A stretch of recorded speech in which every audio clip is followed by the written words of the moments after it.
इतिहास संशोधक इंद्रजित सावंत यांना फोनवरून धमकी देणाऱ्या प्रशांत कोरटकर औरंगजेब हा क्रूर शासक नव्हता अशी मुक्ताफळे उधळण करणारे, औरंगजेबाचे उदात्तीकरण करणाऱ्या आमदार अबू आझमी आणि मुंबईत येणाऱ्या प्रत्येकाला मराठी शिकलीच पाहिजे असं नाही असं वक्तव्य करणाऱ्या राष्ट्रीय स्वयंसेवक संघाचे नेते भैयाजी जोशी या तिघांच्या प्रतिमेस जोडे मारून आणि त्यांच्या विरोधात तीव्र निदर्शने करून निषेध करण्यात आला। प्रशांत कोरटकर यानं इतिहास संशोधक इंद्रजित सावंत यांना फोनवरून धमकी दिली होती आणि फोनवर छत्रपती शिवाजी महाराज यांचा अवमान केला।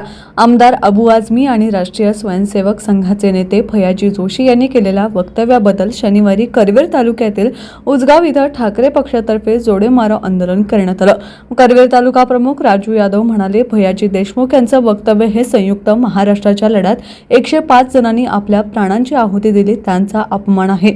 यामुळे मुंबईला महाराष्ट्रापासून वेगळी करण्याचा भाजपचा पूर्वीपासून असलेला कुटील डाव समोर आलाय। मात्र शिवसेना आहे तोपर्यंत भाजपला मुंबई महाराष्ट्रापासून तोडता येणार नाही।